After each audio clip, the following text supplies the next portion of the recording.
What's going on, ladies and gentlemen? It's your boy Surf, and I'm here with the magnificent Sean Shank. What's up? I don't know what he was going to say, but... Nobody does.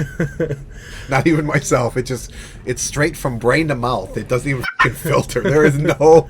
You think it's funny, there's no filter there. I mean, seriously, it's just like, I'll say anything. It's funny, on my Facebook profile for a long time I had, as my favorite quotes was, whatever comes up, comes out. I won't put my hand over my mouth. And that's kind of how I've always been built. But I've learned to be a little more tactful. I don't know, do you feel like you've learned that at all, or have you always been like that? You've known me for a couple of years, so absolutely not. I'm not tactful with anything. I mean, it's different. It's funny because, you know, when I'm at work, I of course have to watch what I say. But in like my real life, like around my kids, anyone I hang out with, anyone that knows me knows that whatever, you know, it goes straight from fucking mind to fucking mouth. There's no filter in between. Sometimes it's really funny. Sometimes it's a little bit awkward. I mean, and it There's is. a couple of times I've been with you, and I was like, "Oh shit." Yeah, it can be awkward. I'm not gonna lie. It is what it is, and it comes right out. The thing is that I appreciate about that, though, and about people like you, is that there's no games. You know, like as humans, we're all capable of playing these games, and like Sean Shank is not one of those guys, and I really appreciate that. And I think that's what sort of inspired this dual comm today. So we were talking about, we had a couple of different ideas in mind, but the one that sort of seemed to stick was like draining relationships. Those people that it doesn't matter, you know, the balance in a relationship is never fair. There's always an imbalance, and that they're takers and you're not. And I don't know. I've dealt with that off and on in my life, and I think it's something everyone can relate to. But yeah, I mean that's the point. Is that, you know, I try to listen to what people say, and I'm a pretty sympathetic person. I know a lot of people who listen is probably like, yeah, whatever, you ain't sympathetic, we're dick. But I really am, and I legitimately care about people.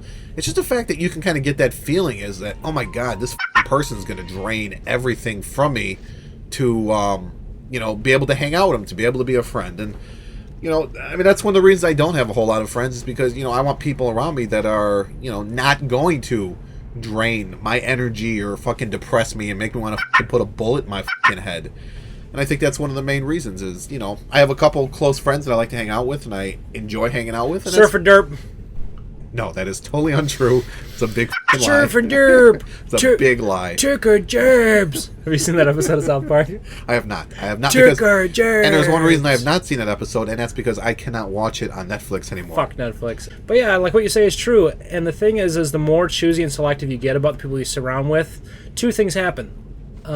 You have less of a pool of people to draw from to hang out with, which I've kind of experienced lately. I can feel kind of lonely sometimes. But the trade-off is that the quality of relationships I have are much better. You know, as much as people see, like you were saying earlier, see Sean on the surface as like, oh, you know, people see him on Overdose, people see him on like whatever, and they're just like, Sean's those guys who can never be serious. Maybe that's partly true in some ways. It's never like we have sort of super profound conversations. But I wouldn't say that. I mean, we have profound conversations sometimes. It's just, like I said, because there's no bullshit, it's sort of like your relationship with your pet or your dog, right? Not that I'm comparing you to a dog. But you know what I'm saying? Like, people appreciate nature and dogs, and that's such a generalized statement, nature and dogs. But you know what I mean? I totally fucking agree. It's the fact that, you know, when you have someone in your life that is just fucking sucking the fucking daylights out of you, it's just like, kill me now. I don't have patience for that. I had an ex-girlfriend who would be like, give, you know, take, and it's like, seriously, if you're not here to fucking give, and seriously, I'm not talking about give by listening, because I don't have shit to talk about. I mean, I just ramble on with the F-bombs, or the shits, or the cunts, or the see you next Tuesdays all the time. The fact is that, you know what, if I have to sit here and listen to your fucking whiny, pissy, moronic bullshit that you're going to listen about, whining about shit, then guess what? Fucking lay down and open your legs and at least let me get off, okay? That's my whole point, is give me something. I don't have anything to whine about. I don't have anything to bitch about. My life's pretty goddamn good. Lay down. Honestly, shut your mouth for a second. Let me put my in it, and let's go from there. You know that... See, this is the balancing factor of Sean, right? Like 30 seconds ago, we're like, hey, I see Sean in a new light. Nope. Downhill. It's just funny because, like, genuinely, you are the type of personality that you say, hey, my life isn't that bad. Even if your life was pretty bad by most objective reasoning, like, you know, i.e. if you were homeless and, you know, were living day to day, you're still the personality that would be like, yep, is what it is, and you would go about your day. I appreciate that because I don't have to invest in repairing you every time that I see you. I don't have to invest in like, oh fuck, I'm gonna have to pick Sean up just so I can have a fucking conversation, or I'm gonna get to listen to him about 30,000 woes under the sea. My mom is like that. I don't have a relationship with my mom because she's like that all the time. I had a teacher who worked for us a couple of years ago who's not with us anymore, and because we gave her several chances where it was always woe is me, woe is me. And it's just like, hey man, you got to be able to separate that shit in your relationships. Like, Sean and I can be real, right? We can totally talk about shit that's going on in our lives. That's not the point. It's not that, like, we avoid those things. It's just our relationship works in a way where it's, like, stress-free. I don't have to worry about fucking listening to a bunch of shit I don't want to, because you're just not like that. You're not programmed that way. And then if you do have a problem, I can respect it because you bring it to me in an objective way, and we talk about it instead of fucking take pity on ourselves. Well, right, and the fact is that what I like, and that's why the relationships I have are limited, is that if I'm talking to someone about something that's bothering me, that individual knows, hey, this is fucking bothering him. This is something that legitimately is on his mind and he needs to talk about. And I'm not the type to hold shit in. I'll tell you what the it is and when it is, but I don't. A lot of times, 99.9% of the time, I don't let shit bother me. It's life. I'm here for however long God lets me stay on this planet. If I wake up tomorrow and I'm not fucking here the next day, I don't think I lost anything.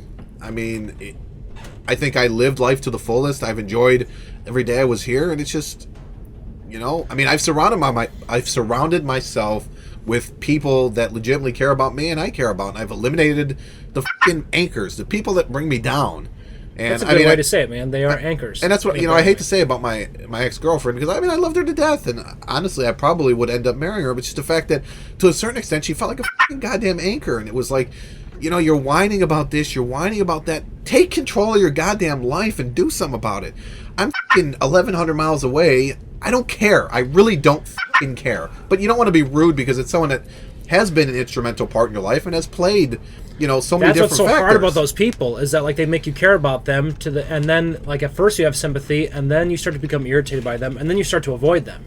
That's one of the things I'm so thankful about my relationship with my wife, with Jamie, is that, like, she's not one of those people, and it breaks your heart when she's hurting because it's legitimate. It's straight legit. She's not always fucking crying wolf, and I think that's what it comes down to, those people. It's like a cry wolf lifestyle, like, where it's just like, oh my god, everything's always happening to me. Well, no, like, you play an active role in choosing the path that you're on. There's two schools of thought on it. People that just think things are happening to them, and then people who are fucking actively directing and appointing the course of their life. Right. And and the nice part is, I mean, I'll give Caller ID the greatest props in the world, because you know what? You sit there and you see, oh my god, So-So's calling, you're like, that I ain't answering that because I ain't gonna listen to this rant on for 22 minutes.